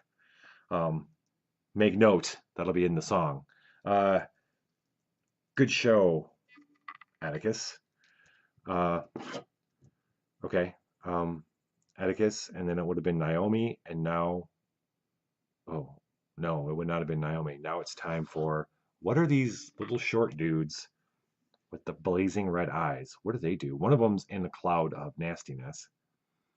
The other two are not. Let's see. I think what they're going to do...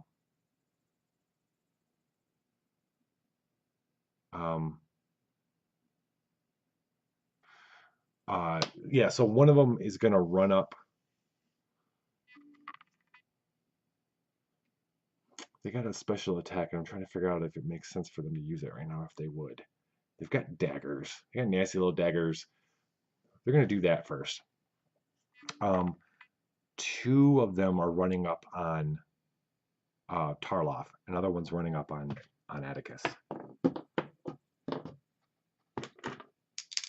These two are attacking Tarloff, who has an armor class of 13. One managed to get through. He can't dodge it, and he hits him with a dagger. Stabby stab. 4. Ooh, nice. 6 points of damage. Wait, sorry. It's only 1d4. Chill out. Okay. 5 points of damage, Tarloff. Tarloff got stabbed pretty good. The other one misses him. Slices open his arm. And the other one attacks Atticus, who's standing over the body of the Furbolg. Ooh, almost crits on him, too. Only rolls a 1, though. 2 points of damage to Atticus. Atticus manages to dodge out of the way and just gets a scrape. 2. 8. Okay. That was Atticus. And now... Right. No, that was the Norgan. And now it's Armstrong. Armstrong saw Naomi fall. He knows they're already there. You know, Naomi's their only source of healing. They don't have any healing potions or any crap like that. Don't even know if it exists. He knows that if he casts sleep, it might help. He doesn't know if it'll affect the other ones. He's going to try it. He runs up and casts sleep. He is close enough to run and cast and be within the 15 feet of Naomi to hopefully give her the benefit of the healing. But it'll also heal. He's going to be able to heal. Tasha's okay. But Atticus will get healed as well. And so will Tarloff, really. Yep. So this is a good thing that this Chaos guy is going to do for everybody. All right. Unless he, fails this, he boofs this roll, he gets +2. 13. Okay. What's cool is this isn't determined. The 13 means he casts a sleep spell. The sleep spell, the blue lights come rippling out and go through, wash over the Norgan and the other guards that are there, but nothing happens. But that's okay because the healing wave ripples out from him. And you know what? Yeah, it's going to heal. I think it should heal the elves too, because why would it just heal his friends? Why would it know that? Um, so that's the unintended side effect of what he just attempted to do. He's doing 1d6 per level of healing. So he's doing 1d6. Um, he's going to heal everybody for 4. Good news and bad news. Naomi is healed. Um, she opens her eyes. She's got 4 hit points. She's always going to have -1 stamina because, and we'll figure out what kind of scar she has. Well, no, she's, oh, no, she can't be mute. That'd be crazy. But she's going to have a indentation in her throat. Like she's always going to be scarred in her throat. We don't want her to be mute because I don't know how she'd cast spells if she was mute. Or maybe that, oh, well, wait a minute. How unfun is that? Maybe she's a mute cleric. That would be kind of cool. Yes, that makes this interesting. Anyway, so she can't talk right now, but she's got 4 health. Atticus is back up to snuff. Tarloff is back doing better, almost up to complete snuff. And the 3 guards, the Norgans aren't close enough, but the 3 guards that are still alive are, and they are healed. Not completely, but enough. Yeah, so that's kind of crappy. And Armstrong is now up in the mix now too. Jasper's still back with his crossbow, picking people off. So top of the hour, the guards now newly healed. They aren't not necessarily. They don't necessarily know that Naomi is alive, so they're not going to attack the one who's on the ground. She's going to have to get up. They are going to attack Tasha. Well, one of them attacks Atticus. You know what? Now that there's a grand melee, one's noticed that Tarloff is trying to stab him in the back. So we're going to split them up. One's squaring off with Tarloff. One's going to try to take out Tasha. And the other one's taking out Atticus. The melee is kind of devolving. So let's roll with Atticus first. The guy rolls 12. They got, what, +1? +2. Just barely hits him. For 7 points of damage. Holy mackerel, man. He stabs Atticus really deep. Maybe lifts him up a little bit. Okay. Another one attacks Tarloff and fumbles. I don't know what they're fumbling. I like rolling the fumble chart. 3, your weapon comes loose in your hand. You quickly grab it, but your grip is disrupted. You take -2 penalty on your next attack roll. Okay. Did I roll those other Norgans? I just realized those little Norgan dudes. Did we roll? Yeah. I don't know. I don't remember if we did or not. I think we did. Anyway, he fumbles. He's getting this one guard's got -2 to his hold on him. -2. And then finally one of them attacks Tasha. No. We're gonna roll.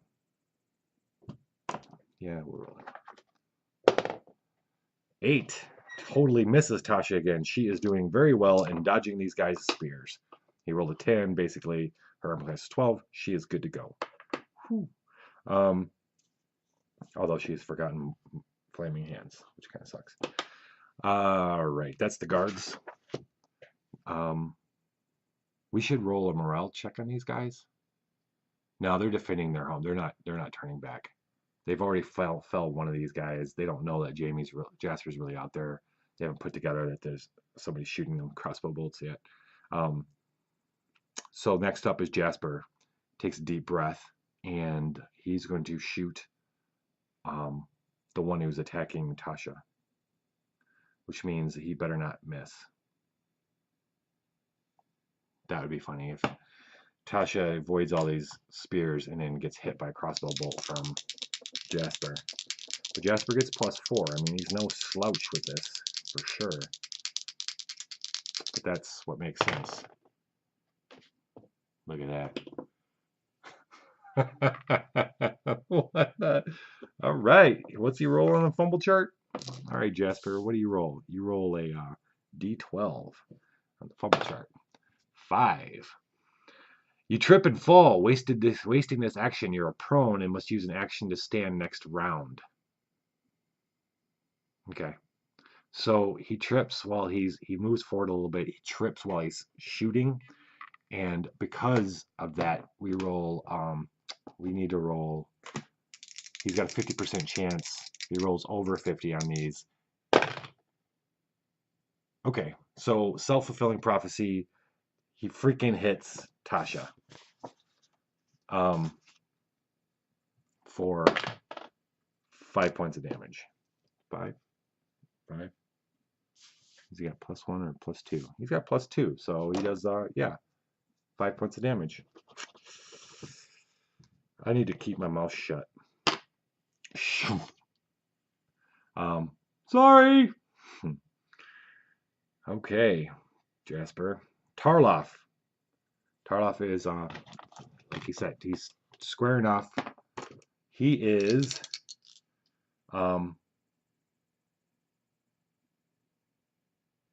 he's pulling out Whisker. He's not messing around. He's gonna pull out Whisker to attack with that. And can you do something else? Try and trap sneaks. No. He could have been using his luck actually, but he's been rolling so low. All right, he's gonna waste his action pulling out his magic sword. Tasha just hit with a crossbow bolt. Wow, that sucks. She is going to attempt to cast Magic Missile. Unfortunately, her mercurial effect for Magic Missile means it takes her 2 rounds to cast it. So she starts it. She's just hoping it saves her life.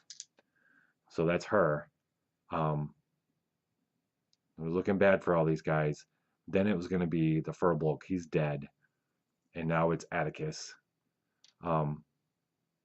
He's got a choice. Oh no, he's got a guy on him. He's got to kill this guard. So he's rolling his 2d16. That's these two. Okay.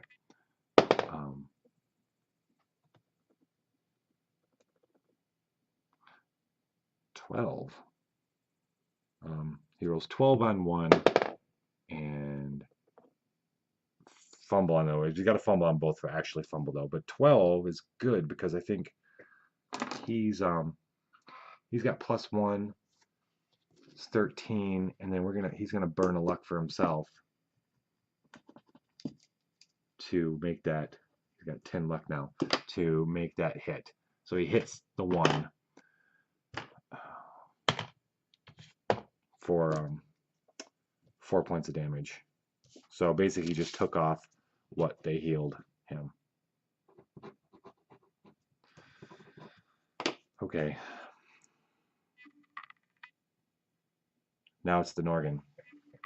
So those 3 little dudes, the other 4-foot dudes, they're attacking, 2 of them are attacking the tall guy, Tarloff, and one's attacking Atticus with their little daggers. These 2 are Tarloff. Wow. Holy mackerel. Wow, we need a miracle now. Oh, well, they're only doing, they do +1, so 4, 2 is 6. 2 is 6 to Tarloff. Okay, Tarloff is still alive. He gets stabbed twice, though. He got, we call that a Jon Snow. And then he got Jon Snowed. All right, now the one attacks Atticus and rolls a 4 and misses. They haven't even started their special shit yet, so this needs to go good for these guys. But I don't think it's going to. I think this is going to go bad. We'll play this sucker out. Naomi is getting up, and then that's it. Oh no, Armstrong. Armstrong. He can't. Okay, Armstrong. He whips out his unicorn horn, and he attempts to cast Magic Shield. And this is where he finds out that having his unicorn horn helps him cast Magic Shield in his most dire moment.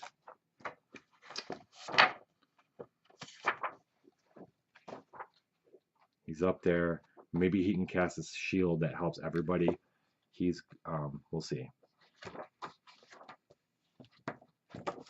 He's actually never cast it before, but the spell pops into his mind when he pulls out the unicorn horn. Come on, here we go. Yes.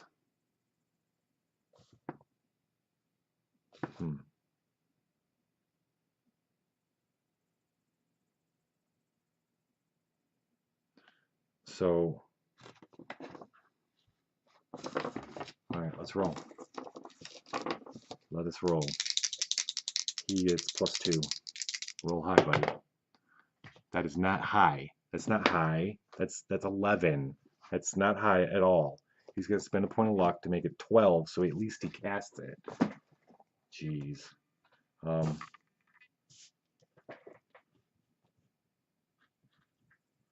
Okay. So, bare minimum, caster conjures a weak shield that provides a +2 to AC for 1d6 rounds. Alright, so for 1 round, the dice hate me. 1 round, he gets +2 AC, which puts him at a mega 11. What a waste. Okay, the guards' turn. They are out for blood. They are healed. They feel energized. Once again, they're squaring off. One attacks Tarloff and hits. This might be where Tarloff goes down.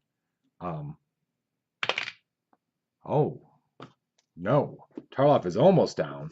Tarloff is in the 1 hit point area. Okay. The other one attacks Atticus. 11 plus, it's +2, right? 11, 13, just hits. Just hits. 1d6 plus +1 is 4. Atticus goes down. Atticus is down. Atticus is down. No, oh yeah, Atticus can't do anything about that. His luck does not work in that way. Okay, and then the third one attacks Tasha and misses her. Wow, she's doing good. Just against her own teammates that she's doing badly. Tasha is still alive. Jasper, he's recovering from his stumble. Tarloff, he's got his whisker out, and I need to. Whisker's a +1. Gives him a +1, and it's roaring. It's ready to fight and kill. Tarloff attacks the one that's attacking him. Can he finish it? Nope. Tarloff, that was Tarloff. Tasha, what are you doing? Oh, Tasha is finishing her magic missile, and she gets a +3 on this for this check. And so she rolls a 3 and forgets magic missile. I see where this is going.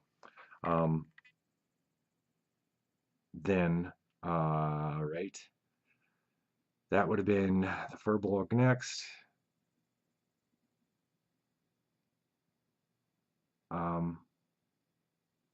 This is the way this is going to go. Oh, no. We're going to keep going. Okay. The Norgin are next. They, one that's attacking Tarloff. Tarloff isn't down yet. He's going to be. Well, no, he's just going to stab at him. 12 +2, right? No, +1 is 13. Yeah, he hits Tarloff. Tarloff's down. The other two attack. Atticus is down. The other two attack Tasha. Tasha? No. Armstrong. 9, 10 misses. 6. Oh, they both attack Armstrong, but don't manage to get through his magic shield, even though it is weak. So, okay, well, he survived.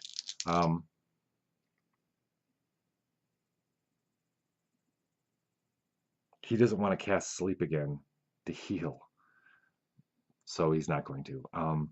Then that was the Norgan, Naomi. Oh, Naomi's up. Wow, Naomi's up. Can she cast a spell without speaking?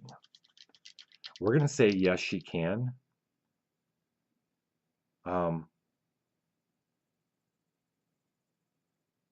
Yeah. Oh, no, she's going to ask for divine aid. I haven't done this yet. This is great. Okay. Clerics can ask for divine aid. And she's asking that she can heal her friends. All her friends.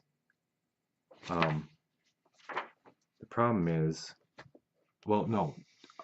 Atticus and Tarloff are lawful. They're the ones that are down. They're the same alignment as her. No, they're not. Naomi is neutral. We'll see. I mean, that is definitely a big ask. So let's see what. Here we go. We're asking for divine help. Divine, turn unholy, divine aid. All right. To request divine aid, cleric makes a spell check at the same modifier for casting spell. This extraordinary act imparts a cumulative +10 penalty to future disapproval range. Based on the result of the spell check, the judge will describe the result. Okay. Simple requests, light a candle or DC 10. And extraordinary requests, summon and control a living column of flame or DC 18 or higher. So we're going to make it 12. We're going to make it 12. She's got to roll a 12. She's silently calls upon Pelagius, her goddess, to help her in her time of need. And what happens? She rolls a 5. Because they are not the same alignment as her, Pelagia says, let them die. If it's their time to go, it's their time to go. That's what Pelagia thinks.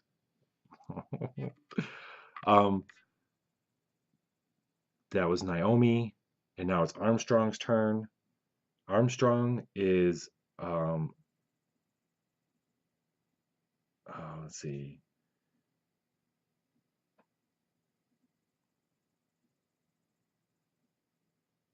I'm thinking he's going to run, but he's surrounded by these guys.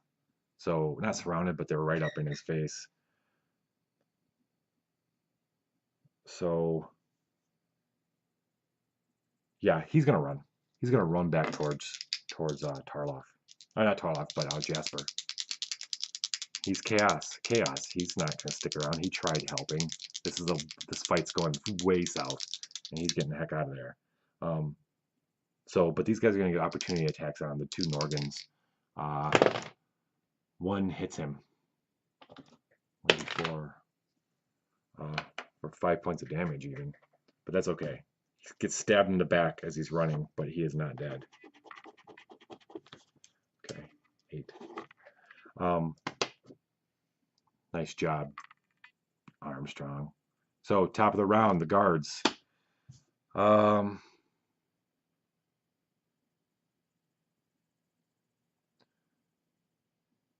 Yeah. This is how it's going to go down. We're gonna take over narratively now.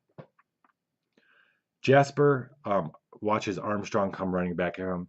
He hates him for it, but he kind of understands why he did it. Jasper is a neutral as well, and he sees that this is going down. But and he fights the urge to run in to save everybody, but he can't. But here's the deal: no one's dead. They've captured them. The elves take Tasha because Tasha wouldn't leave Naomi. Naomi's still alive, but she's barely alive.